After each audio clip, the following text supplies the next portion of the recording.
कालका के सभी कार्यकर्ताओं के बीच में दो विषय हैं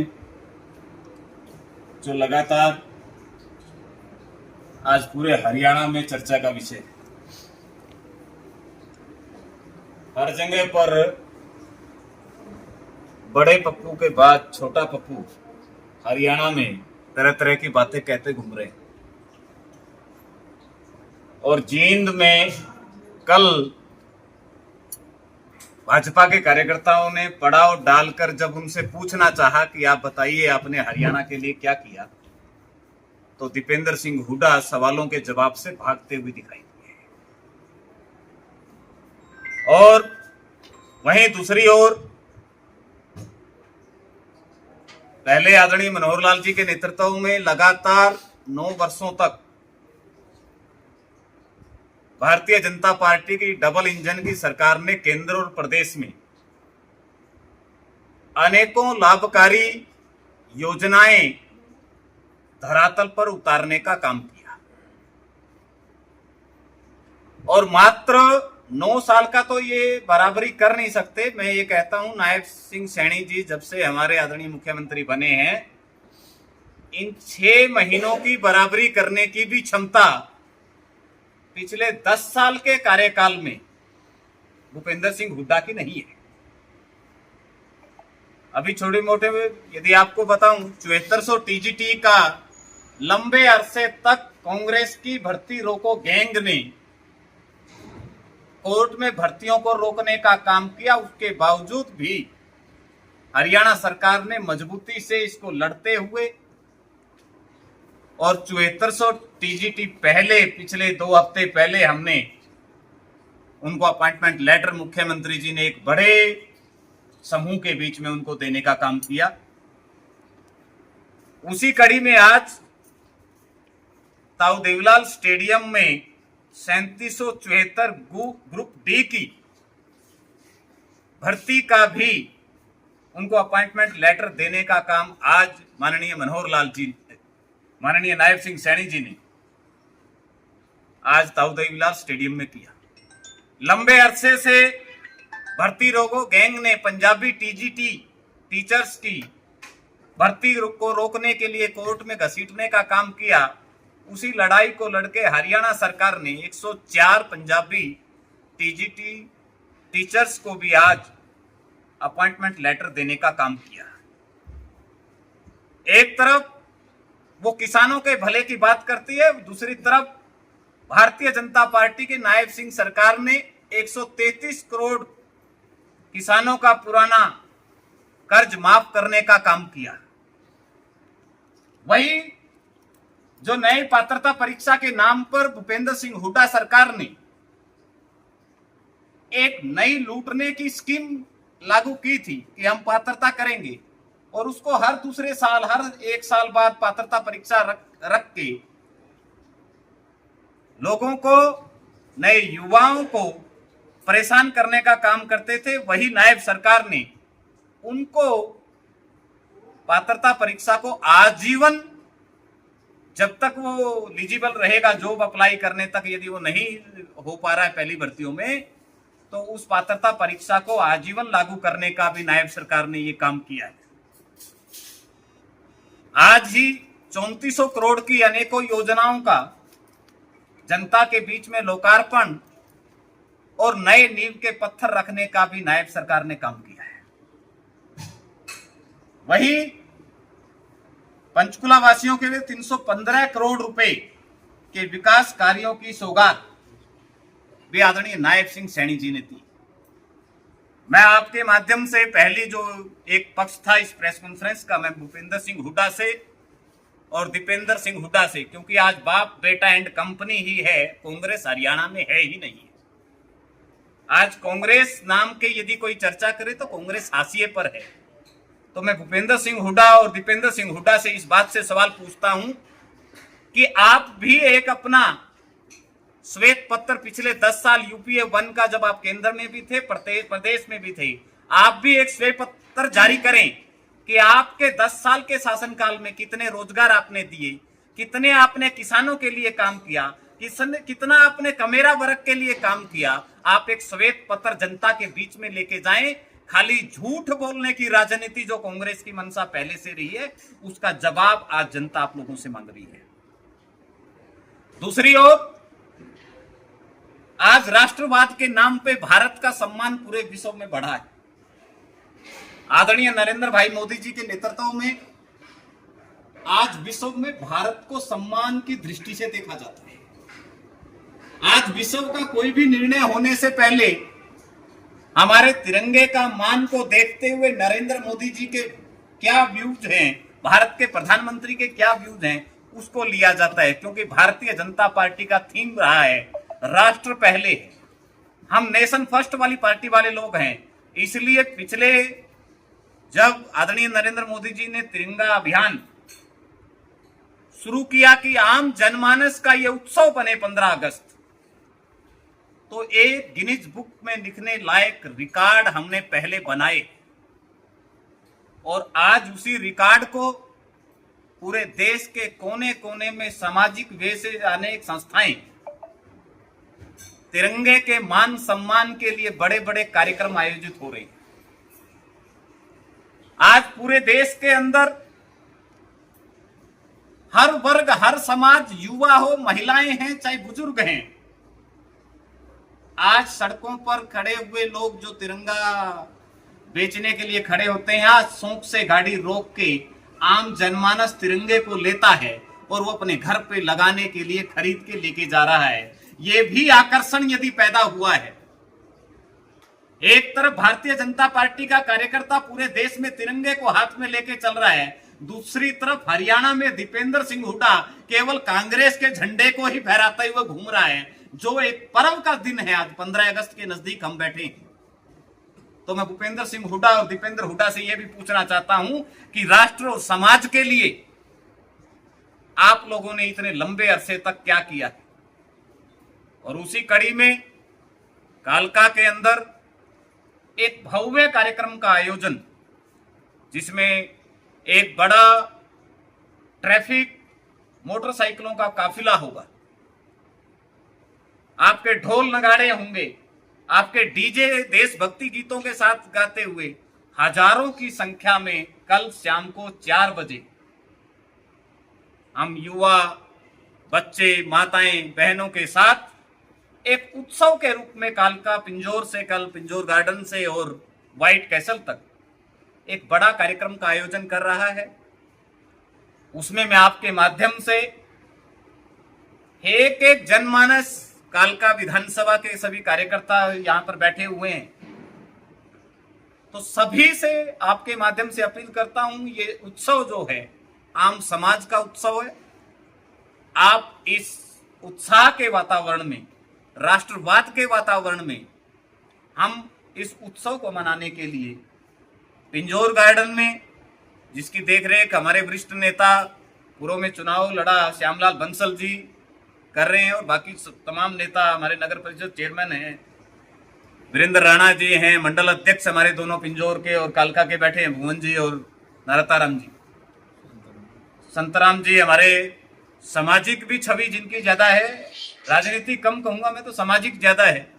तो ऐसे लोग सब, न्यूज जी लगे हैं जिनको हमने जिम्मेवारी दी है इस तिरंगा यात्रा की, संगीता बैसला जी हैं, तो ये सब कार्यकर्ता, नरेश जी हमारे विधानसभा के संयोजक हैं। ये पूरा एक, हम इन सबके तरफ से भी मैं संयुक्त रूप से पूरे समाज से अपील करता हूं कि वो किसी एक पार्टी का उत्सव ना हो, कि मैं कांग्रेस के और इनेलो के और जेजेपी के मित्रों से भी एक बड़े मन के साथ आपको निमंत्रित करता हूं कि आप आइए और ये तिरंगे का जो उत्सव पूरे देश में और पूरे विश्व में, मैं ऑस्ट्रेलिया और कनाडा में मेरी बात हो रही है, तो वहां पर भी लोग मोदी जी के इस आह्वान को लेकर एक उत्सव के रूप में 14 और 15 को मना रहे हैं। तो मैं यहाँ कालका के विपक्षी दलों से भी मैं निवेदन करता हूं कि आप भी आइए और इस भव्य उत्सव के आप साक्षी बने। इतना ही निवेदन ये दोनों तीनों विषयों को लेकर आज आप सभी साथियों को बुलाना। आज भी कह रहा हूं, कल भी कार्यक्रम भाजपा का नहीं है, भाजपा का बड़ा मन है, हम राष्ट्रवाद के साथ लेके चलने वाले हैं। यदि आप कल हमें निमंत्रण देंगे सबको, कहीं आप परसों यात्रा करेंगे तो हम आपके बुलाए पे भी आएंगे। यदि मीडिया के सारे साथी भी मिलके कहीं तिरंगे के सम्मान में कोई कार्यक्रम रखेंगे तो हम वहां भी आएंगे। हमारा हेतु ये है कि आदरणीय नरेंद्र मोदी जी ने देश में जब आह्वान किया है कि हम तिरंगे के एक उत्सव को मनाएं, उसमें बाउंडेशन नहीं है कि भी एक कार्यक्रम कर रहा है। मैं तो कह रहा हूं जितने लोग हैं उतने अपने अपने कॉलोनियों में भी बाद में कार्यक्रम करें। जितना ज्यादा हम तिरंगे के मान सम्मान में इसको ज्यादा करेंगे, इसको गुटबाजी नहीं कह सकते। कल यदि कोई और कार्यकर्ता कहे जी मैं तो अपने मंडल में और 500 लोगों का यात्रा निकालूंगा, मैं 1000 की निकालूं, स्वतंत्र है सब, परंतु एक व्यवस्था है, अलग अलग है। यहां पर भी संगठन क्या है, भारतीय जनता पार्टी अध्यक्षीय प्रणाली है। प्रत्याशी की भावना से कोई कार्यकर्ता कार्यक्रम करता वो करे, स्वतंत्र है, वो अपने कार्यक्रम कर रहे हैं। परंतु जब संगठन का कार्यक्रम होता है तो उसमें सबकी जिम्मेवारियां लगती हैं। यहां पर भी सभी की, चाहे लतिका जी हैं चाहे बाकी सब लोग हैं, सबके हमने आह्वान किया है कि आप सब लोग उस कार्यक्रम को सफल करने के लिए सब एकजुट होकर और समाज को साथ जोड़ेंगे। केवल वही नहीं करेंगे, मैंने आपको समक्ष बोला है कि जेजेपी और कांग्रेस के और इनेलो के साथियों को भी, आम आदमी पार्टी को भी मैं निमंत्रित देता हूं कि आप लोगों ने अन्ना हजारे के नाम पे इस तिरंगे को उठा के और अपनी पार्टी बना ली थी। मैं आप लोगों को भी निमंत्रित करता हूं कि आप पिंजौर में आइए और एक भव्य आयोजन में आप सब लोग सम्मिलित हों। इसमें कोई किसी पार्टी का, दल का, किसी का वो नहीं। विपक्ष के लगभग 90 में से आज हम 41 विधायक हैं, 7 हमारे साथ निर्दलीय थे। तो एक मानसिकता रहती है विपक्ष के विधायक की। ये भारतीय जनता पार्टी की सरकार है जिसने आदरणीय मनोहर लाल जी के नेतृत्व में कृष्ण मिड्डा के फादर हरिचंद मिड्डा जी जींद के इनेलो के विधायक थे, तो हमारे मुख्यमंत्री जी ने उनको साथ बुला के, अलायंस नहीं था हमारा, परंतु हमने साथ में कार्यक्रम में बुला के उनका पत्थर लगवाया। आज ये भारतीय जनता पार्टी की खूबसूरती है भाई बहन जी। जैसे कालका का मैं खासकर कहूं तो यहाँ पर केवल विपक्ष के विधायक ने काम रोको अभियान, जैसे भर्ती रोको गैंग है, तो काम रोको अभियान का ही एक हिस्सा बनकर सब कामों को रोकने का काम प्रदीप चौधरी ने किया है। और उसका नुकसान पिछले 5 साल में थोड़ा कहीं ना कहीं, जब योजनाएं थी हमने तय किया था कि विधायक काम करे, विपक्ष का विधायक भी आए हमारे पास योजना में। मुख्यमंत्री जी ने, पूर्व मुख्यमंत्री मनोहर लाल जी ने बोला, वर्तमान मुख्यमंत्री बोलता है कि लाभ के कार्य के लिए, अच्छे जनता के लाभ के लिए विपक्ष का विधायक भी यदि हमारे पास आएगा तो हम उसका स्वागत करेंगे, वो काम करे। परंतु यहाँ पर कालका में उसने जगह जगह पे काम रोको अभियान के तहत, जैसे कांग्रेस की नीति प्रदेश में भर्ती रोको गैंग के हिसाब से चल रही है, ऐसे कालका में काम रोको अभियान के साथ प्रदीप चौधरी ने काम किया है। इसलिए कुछ समस्याएं रही है, परंतु मेरा वादा है कि आने वाले टाइम में इन्हीं सभी कार्यकर्ताओं के दम पर हमारा जो कमल का फूल लेके जाएगा, तो आने वाले टाइम में कालका की दशा दिशा को बदलने के लिए, क्योंकि एक सुंदर इलाका है ये, पहाड़ और मैदान का मिला हुआ इलाका है, तो इसको खिलाने का काम आगे भी निरंतर, जो इतने बड़े बड़े काम किए, ये जाम को बद्दी तक जाता था, बाईपास बनाने का काम किया तो भारतीय जनता पार्टी की सरकार ने किया है।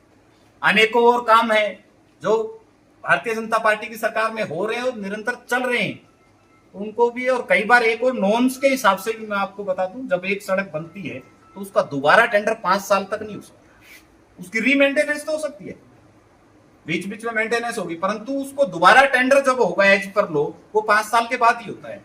तो कुछ ऐसी समस्याएं रहती हैं, कुछ विपक्ष के विधायक के द्वारा रहती है, इसको भी सबको आने वाले टाइम में ठीक करने का काम आम जनता और यहाँ के नेता मिलकर करेंगे। तो मैंने कहा आपको कि जब प्रक्रिया टेंडर की या इस पे जब होती है, जब कई बार क्या होता है कि आप एक ठेकेदार ने काम पूरा किया और उसका उस सिचुएशन पे पहुंच चुका कि उसको दोबारा, मैंने हरियाणा की एक नहीं कह रहा, मैं अनेकों, यहाँ का भी लगभग वैसा मिलेगा बहन जी, अभी आपको जवाब भी दे देंगे बाद में। परंतु क्या होता है कि ये जी मेजर पॉइंट ही, जैसे ये आई आपका पिछली बार बारिश के अंदर जो बड़ा नुकसान हुआ, ऐसे इमरजेंसी कॉल में रीटेंडर कॉल भी होती है और उस काम का चल रहा है। मेरे का जो कहीं ना कहीं मानना है, बाकी जवाब लतिका जी देंगे आपको, परंतु इसकी समस्या का सोल्यूशन केवल भाजपा के अंदर है। ये ही आम जनता का, जनमानस का, क्योंकि आज मुख्यमंत्री जी कह रहे हैं कि आम जनमानस से मिलके उनको जो आनंद आता है, आज हमारा मुख्यमंत्री सुबह 7 बजे से लेकर रात के 2 बजे तक जनता से मिलता है, यह आम जनता कर रही है। आज सरपंच 21 लाख की हमने पावर दी, दोबारा से 5 लाख तक सरपंच सीमित थे, 21 तक हमने किया। तो आज जनता में खड़ा sarpanch I love you CM बोल रहा है। तो ये आकर्षण भी केवल भारतीय जनता पार्टी के मुख्यमंत्री के लिए जनता के अंदर है। सर पहले पढ़ी लिखी पंचायत दी तो भारतीय जनता पार्टी के शासन में दी। यदि 5 लाख से 10 लाख की पावर की तो भारतीय जनता पार्टी के शासन में की। 2013 से पहले सरपंच की पावर देख लीजिए। यदि सरपंच को मानदेय देने का काम किया या एक्स सरपंच को मानदेय देने का काम किया तो भारतीय जनता पार्टी की सरकार ने किया। तो इसलिए जब उन्होंने केवल गांव-गांव में सरपंच को उपयोग करने का काम किया, हमने अटल जी के राज के बाद गांव के विकास करने का काम भारतीय जनता पार्टी एनडीए ने किया। ये दिख भी रहा है और आम जनमानस इसको स्वीकार भी भाई साहब हुई है। कहीं भी मैं एक ही बात कहता हूं, कई बार आप किसी चीज की मैन्युफैक्चरिंग करते हैं, हर 5 साल 3 साल के बाद आबादी का, अब कई बार हम ये देखते हैं कि सड़क बनती है, सड़क बनने के बाद आपका ही मकान होगा तो आप उसको 3 फीट ऊपर उठाएंगे। जब नई कॉलोनियां उसके साथ एडजस्ट होती चलती है तो ये समस्याएं हमारी सरकार है, बाद की भाई साहब वो पानी कहां से मेन फोकस जो रहेगा कालका और पिंजौर मंडल पे रहेगा। बाकी कार्यकर्ताओं को, जैसे बारिश का सीजन है, पिंजौर, रायपुरानी और उन कार्यकर्ताओं को हमने सहज कहा है कि कार्यकर्ता पहुंचे, परंतु बारिश का आप भी समझते हैं पहाड़ी एरिया है, बोलने का हमारा कितने के लोग होंगे कल लगभग 4000 लोग एक बड़े जन सैलाब के साथ इस कार्यक्रम का, वहां से यात्रा चलेगी, फिर उसके बाद कुछ कार्यक्रम भी है, कोई मंचासीन है, कोई संबोधित करेगा, वहां से केवल चलेगा सीधा रोड शो का ही कार्यक्रम है। देशभक्ति के गीत ही यही हमारी, और इसमें सरकार की तरफ से आदरणीय ज्ञानचंद गुप्ता जी का भी समय मिला, हो सकता है मुख्यमंत्री जी का भी हमने आग्रह किया है कि भी वो भी आए, परंतु सरकार की तरफ से तय है कि ज्ञानचंद गुप्ता जी यहाँ रहेंगे, डिप्टी स्पीकर साहब उनका रहना होगा, और बाकी सब यहाँ के नेता बेंजी और ये सब वो भी काम थे। हमने 100% जनता के भले के लिए काम करने का काम किया है, और यदि उन्होंने किया है तो उसका भुगतान भी वही करेंगे। नहीं पर अगर स्वतंत्रता दिवस पर सबको बहुत बहुत शुभकामनाएं। और भारतीय जनता पार्टी की सरकार जब से 2014 से हमारी सरकार केंद्र और प्रदेश में बनी है, तो लगातार 15 अगस्त का कार्यक्रम बड़े जोश के साथ हम हमेशा करते हैं। कालका विधानसभा में भी लगातार चारों मंडलों में लगातार मीटिंगें होती है, इस तरह की तिरंगा यात्रा निकलती है, बड़े जोश खरोश सभी मिल करके निकालते हैं। और कल भी जो हमारे ज्ञानचंद जी भाई साहब हैं, जो कि स्पीकर हैं हमारे हरियाणा प्रदेश के, तो वो कल इसका अगुवाई करने वाले हैं, और पिंजौर गार्डन से शुरू करेंगे और उसको लेकर के हमारे यहाँ हम व्हाइट हाउस में इसको खत्म करने का काम करेंगे। हजारों की संख्या में रहेंगे। और ये मैं कहना चाहूँगी कि हमारे कालका विधानसभा के जो भी काम है, जो कालका के लिए मील का पत्थर साबित हुआ, चाहे वो पिंजौर बाईपास बद्दी, चाहे अमरावती अंडरपास, चाहे आरओबी या आरयू, इस तरह के जो काम जो कि कालका के विकास के लिए हम लोगों ने भारतीय जनता पार्टी की सरकार के नेतृत्व में 2014 से शुरू किए, और हमारे मनोहर लाल भाई साहब उन्होंने नेतृत्व किया, आज नायब सैनी जी नेतृत्व कर रहे हैं। इसी के तहत चाहे एप्पल मंडी का काम हो, हाँ ये जरूर है कि कुछ कामों में समय लगता है, और चाहे पिंजौर बाईपास बद्दी में वही ठेकेदार है, वही सब कुछ है, लेकिन उसमें ये ज़रूर है कि काम अब की बार अगले महीने तक खत्म होकर के ट्रैफिक चलना शुरू हो गया है और बिल्कुल चलेगा उसके ऊपर। तो बहुत बड़ी बात है, लाइफ लाइन है पिंजौर कालका की, तो ये हो जाएगा। और उसके बाद जो अपनी मेरे कुछ साथी बंधु कह रहे थे कि जो पिंजौर कालका में जो रोड की दिक्कत थी, वो मैं मानती हूँ इस बात को कि रोड की दिक्कत थी, लेकिन इसको भी काफ़ी हद तक हमने मिलकर के अब के मुख्यमंत्री जी का धन्यवाद करना चाहती हूँ कि उन्होंने कालका विधानसभा के सभी रोडों के लिए कम से कम 24 करोड़ सेंक्शन किए, जिसमें कोई टगरोग जैसी जगह उसी के लिए 9 करोड़ का हमारा सेंक्शन हुआ। और इसके तहत जैसे कि आपको पता ही है, कालका विधानसभा बहुत लंबी विधानसभा है, और यहाँ पर जो जाल बिछाए या जो भी काम हुआ वो हमारे माध्यम से हुआ। मेरे को आशा नहीं, पूरा विश्वास है कि कल की यात्रा भी बहुत अच्छी रहेगी और मिल करके सभी करेंगे। और एक बात मैं कहना चाहती हूँ कि देखो, भारतीय जनता पार्टी आज विश्व की सबसे बड़ी पार्टी है। सब लोग चाहते हैं कि भारतीय जनता पार्टी के सदस्य बने, तो जो भी कोई आता है उसका हम स्वागत करते हैं। मोदी जी के नेतृत्व को देखते हुए, हिंदुत्व को देखते हुए हर कोई चाहता है कि भारतीय जनता पार्टी में बढ़े और चढ़े। और हमें खुशी की बात है कि हमारे इस परिवार को बड़े करने के लिए बहुत से लोग हमारे पास आए हैं। हम खुले दिल से उनका स्वागत करते हैं और तभी सरकार भी तभी बनती है और हमारा प्रशासन भी तभी चलता है। तो इसीलिए सबका हमारा स्वागत है और खुले दिल से हम तो कहते हैं और भी लोग आओ और भारतीय जनता पार्टी को ज्वाइन करो।